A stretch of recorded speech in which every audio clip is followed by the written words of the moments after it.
नमस्कार।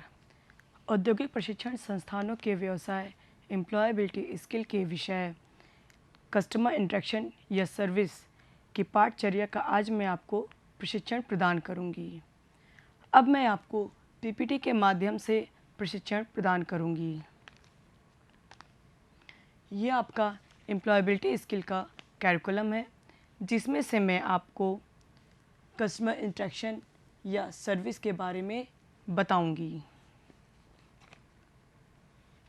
आज की जो मेन टॉपिक है वो है पहला ग्रीटिंग कस्टमर्स, दूसरा probing the understanding customer requirements, तीसरा हैंडलिंग ग्रीवेंसेस, चौथा रिलेशनशिप बिल्डिंग विथ कस्टमर्स, पांचवा to identify the importance of probing.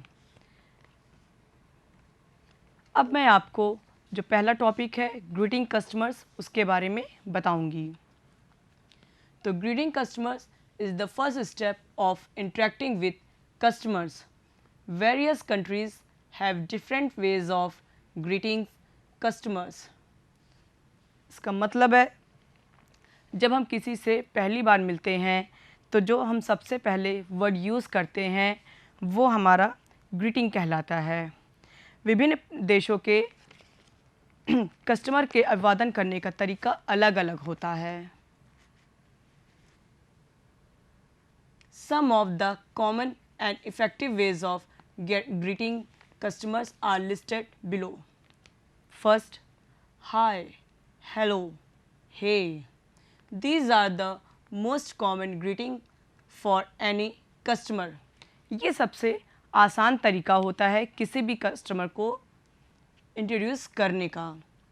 Example, hello ma'am, welcome to English learning class. Second, hello students, let's learn how to greet customers. Third, hi Manoj, hope you are having a good day. दूसरा तरीका होता है good morning, good afternoon या good evening बोल करके। These greetings are also very common to start a communication with customers. ये शब्द भी अभिवादन की नज़र से काफ़ी कॉमन होते हैं। समय के हिसाब से इसमें गुड मॉर्निंग, गुड आफ्टरनून या गुड इवनिंग बोला जाता है। जैसे good morning sir, welcome to online learning.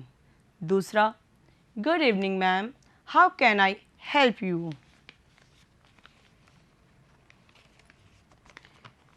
फिर है कुछ ग्राहक जिनसे हम पहली बार मिलते हैं तो उनको हम निम्न उदाहरण द्वारा अभिवादन करते हैं। जैसे I am glad to see you, I am happy to see you, I am please to see you.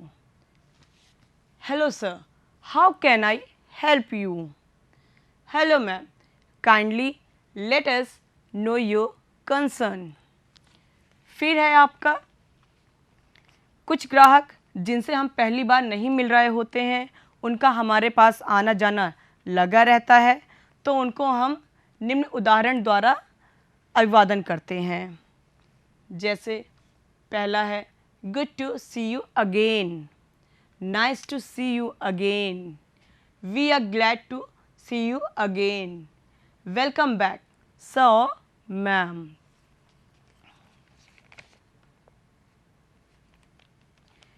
फिर है जब हम किसी ग्राहक से कुछ बोलते हैं तो उसका हमें कुछ रिस्पॉन्स मिलता है, ठीक है। और वो रिस्पॉन्स जानना भी हमारे लिए आवश्यक होता है और लाभकारी भी होता है। यदि हमारा कोई अभिवादन कर रहा है तो हमें निम्नलिखित तरीक़ों से उसका रिस्पॉन्स देना चाहिए। कैसे? जैसे अगर कोई हमसे कह रहा है कि हाउ आर यू, तो हमें रिस्पॉन्स में क्या बोलना चाहिए? I am fine, thank you, how are you. फिर how have you been, response में आएगा very well and you.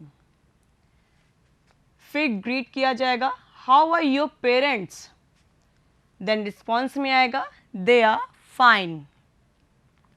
Hello, good morning, then response में आएगा hello, good morning. I am happy to see you. इसका response होगा I am happy to see you too. फिर है glad to see you. इसका response आएगा I am glad to see you too. फिर है हेलो, गुड इवनिंग। इसके response में सेम आएगा हेलो, गुड इवनिंग। फिर है वेलकम टू आवर प्लेस। फिर इसका रिस्पॉन्स होगा थैंक्स फॉर इनवाइटिंग मी। तो ये तो था कि अगर हमसे हमारा कोई अगर अभिवादन कर रहा है तो उसका हम रिस्पॉन्स किस प्रकार से देंगे। अब नेक्स्ट टॉपिक आता है आपका प्रॉबिंग, अंडरस्टैंडिंग कस्टमर रिक्वायरमेंट्स।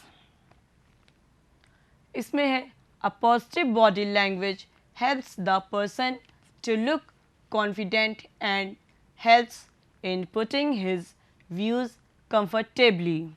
मतलब पॉजिटिव बॉडी लैंग्वेज किसी भी व्यक्ति का आत्मविश्वास उजागर करता है। पॉजिटिव बॉडी लैंग्वेज हमें विचार सहजता से रखने में मदद करता है। Following are some features of body language. First is it may involve movement of hands, head, limbs. Second, it does not have a language. Third, it may be positive or negative. Fourth, body language is the first thing that people notice when talking to the other people.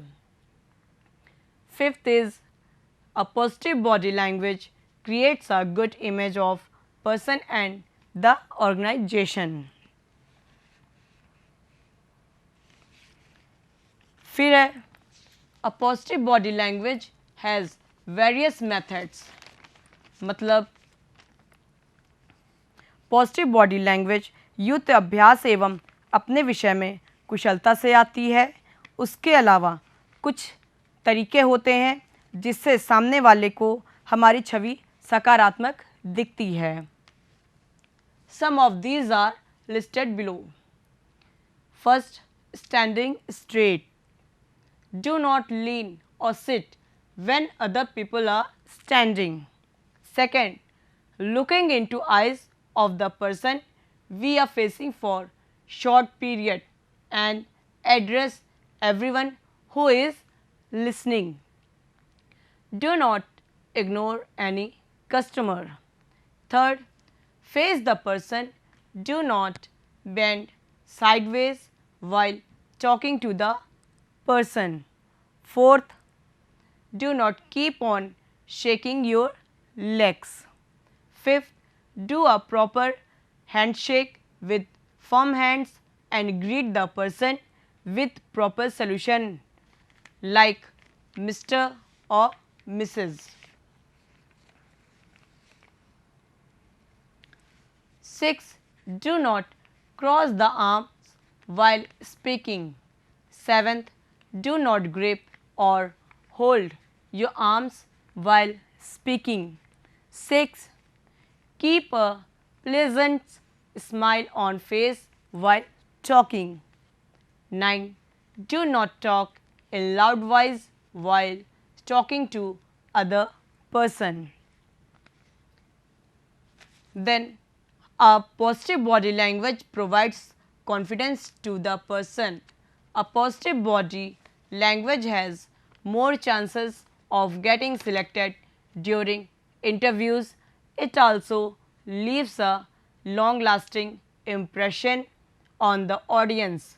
A positive body language should be practiced every day. Customer hear with more attention to the person who has positive body language. ये सारी बातों को ध्यान में रख कर की गई बात हमारे अंदर आत्मविश्वास को उजागर करती है। पॉजिटिव बॉडी लैंग्वेज का इंटरव्यू में चुने जाने या सफल होने में बहुत रोल होता है। पॉजिटिव बॉडी लैंग्वेज सामने वाले व्यक्ति पर अच्छी छाप छोड़ती है, इसलिए हमें रोज़ाना पॉजिटिव बॉडी लैंग्वेज का अभ्यास करना चाहिए और ग्राहक भी पॉजिटिव बॉडी लैंग्वेज वाले व्यक्ति की बात अधिक ध्यानपूर्वक सुनते हैं। नेक्स्ट टॉपिक है आपका हैंडलिंग ग्रीवेंसेस, यानी शिकायतों को डील करना। First thing, while handling grievances requires clearly understanding the problems of the other person. Active listening is the listening done to understand first and then respond to the problem. Active listening is followed by asking the correct questions to know more details about the subject. Grievances handling involves carefully talking to the person to understand the problem in detail. While listening to the person, the listener should not interrupt in between the conversation. इसका मतलब है grievance deal करने में सबसे पहले शिकायतकर्ता की बातों को ध्यानपूर्वक समझना चाहिए। इसके लिए सबसे पहले इम्पॉर्टेंट है कि उसकी बातों को ध्यान से सुने, उसके बाद उससे और जानकारी हासिल करें। जैसे एक डॉक्टर एक पेशेंट से पूछता है, उससे पूरी इंक्वायरी करता है। Next, use of ask listen repeat technique. Ask listen repeat technique is followed by people to carefully handle grievances.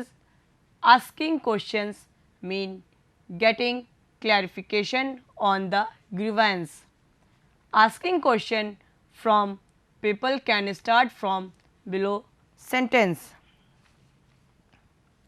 इसका अर्थ है कि ध्यानपूर्वक प्रश्न पूछना और उत्तर को ध्यानपूर्वक सुनना चाहिए। इस प्रोसेस को हमें तब तक करते रहना चाहिए जब तक हमें व्यक्ति की शिकायत सही से समझ में ना आ जाए। कुछ इस तरह के क्वेश्चन आप पूछ सकते हैं शिकायत समझने के लिए, जैसे can you kindly elaborate more on the situation. Second, can you please let me know other details of the situation. फिर है do you remember more about the problem. Next, for clarification, can you please provide more details about the problem? तो इस तरह के question हम पूछ सकते हैं। Next, after asking question, next step is to carefully listen to answer of the person and note down important points. प्रश्न पूछने के बाद हमारा नेक्स्ट स्टेप आंसर को केयरफुली सुनना होता है और जो इम्पॉर्टेंट पॉइंट्स होते हैं उनको नोट डाउन करते हैं। Some of points to be followed while learning are maintain positive body language, note down important points, do not interrupt in between the answer, look at the person who is talking and pay attention to his problems. Next, this activity of ask listen should be repeated until we have carefully understood the problem or grievance. इस activity या process को हमें तब तक करते रहना है जब तक हम प्रॉब्लम को सही से समझ ना सके। नेक्स्ट टॉपिक आता है आपका relationship building with customers.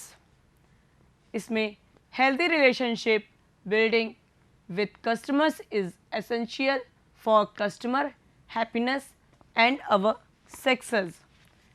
Healthy customer relationship will result in more sales and positive business environment. ग्राहक के साथ प्रसन्नतापूर्वक बात करना एवं एक हेल्दी रिलेशनशिप सफलता के लिए आवश्यक होता है। यदि कस्टमर हमारी सेवाओं से प्रसन्न है तो इसका परिणाम हमारी संस्था की सेल और प्रॉफिट पर पड़ती है। इसी वजह से एक पॉजिटिव इन्वायरमेंट का निर्माण करना चाहिए। Good relationship can be built by following below techniques. First, giving proper training to person who is handling customers. Second, good knowledge of the product being sold to customer. Third, probing customer for more details and requirement understanding. Fourth, giving customer time to explain the problem in detail. And fifth, paying attention to customer when he is speaking. फिर है आपका identify importance of probing. इसमें है importance of probing in relationship building with customers. Probing is not just asking questions, it is a skill to ask right set of questions to understand the need of customer। मतलब probing का मतलब खाली या सिर्फ सवाल पूछना ही नहीं होता है, बल्कि इसका मतलब सही और सरल सवाल पूछना होता है। सही सवाल पूछने से ग्राहक और हमारा समय एवं ऊर्जा बचती है। सही से पूछे गए सवाल किसी भी संस्था के लिए फ़ायदेमंद साबित होती है। Probing will help the organization in below ways. First, making organization more aware about customer demands. इस प्रकार की संस्था अपने ग्राहकों की मांगों की अच्छी तरह से समझ सकती है। दूसरा, customer will feel happy when his opinion is heard by organization. यदि ग्राहक की बातें संस्था सुनती है तो ग्राहक भी प्रसन्न होते हैं। मेक द प्रोडक्ट बेटर, इससे हम अपने प्रोडक्ट को और भी बेहतर बनाने की कोशिश करते हैं।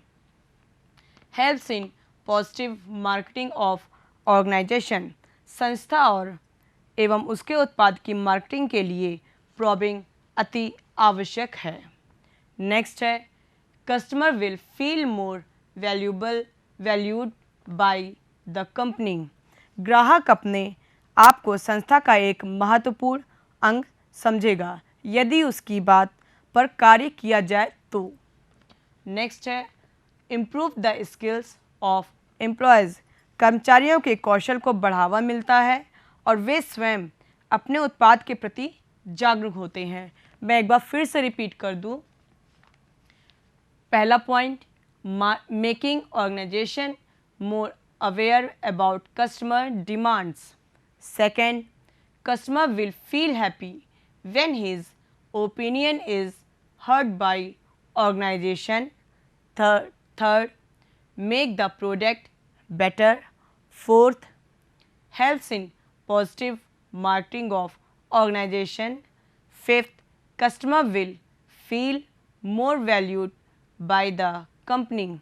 And sixth is improve the skills of employees. Next है आपका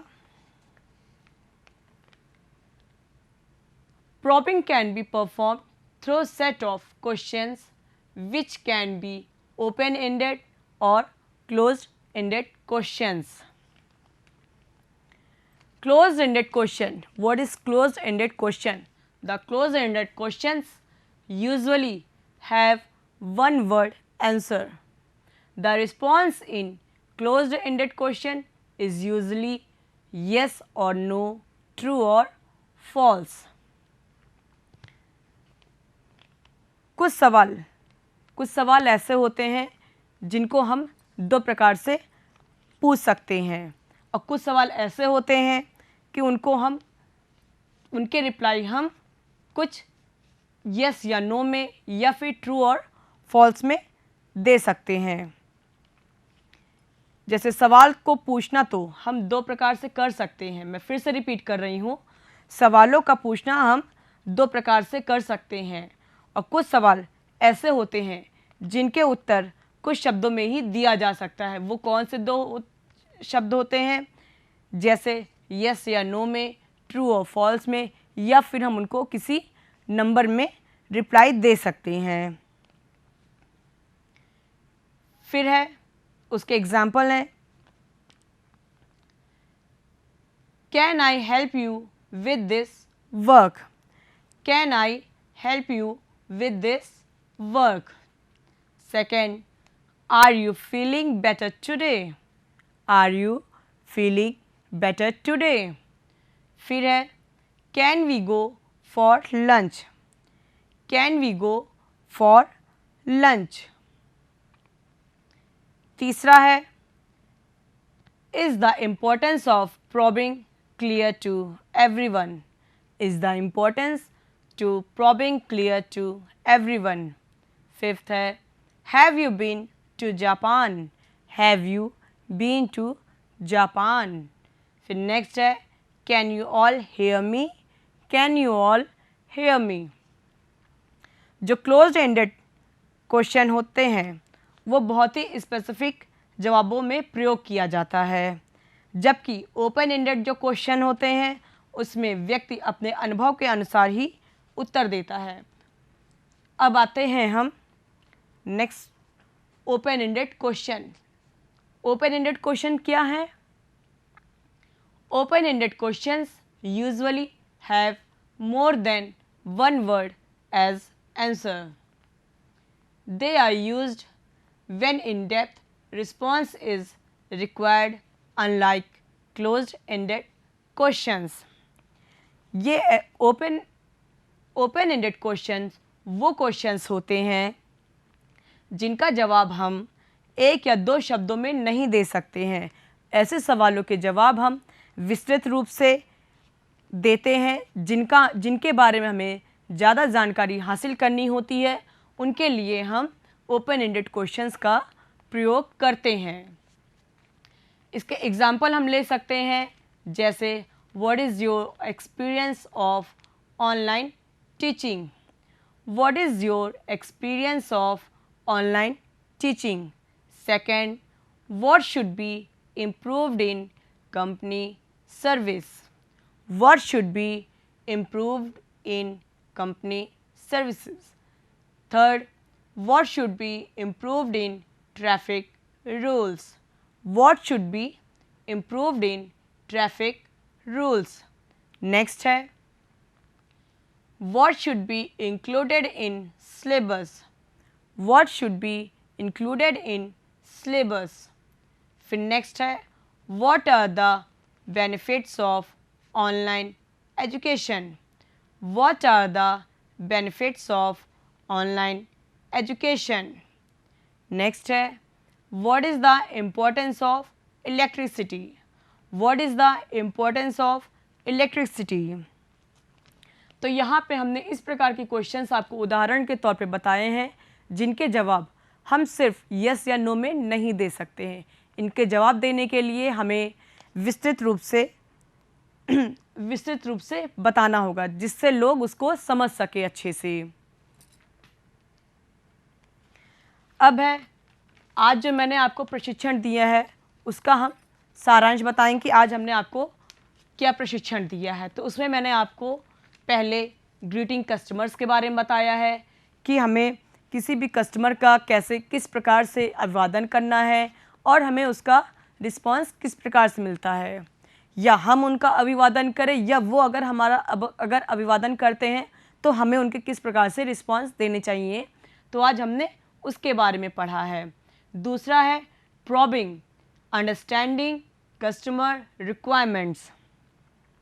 इसमें हमने पॉजिटिव बॉडी लैंग्वेज के इम्पोर्टेंस के बारे में जाना है और उसका क्या रोल है हमारी ज़िंदगी में, उसका क्या असर पड़ता है हमारे कस्टमर के पे, हमने उसके बारे में जाना है।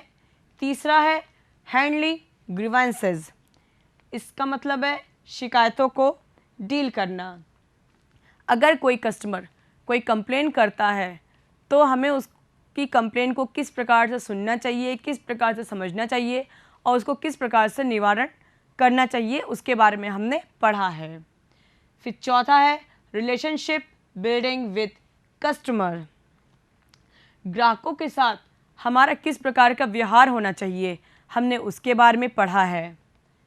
फिर है to identify the importance of probing.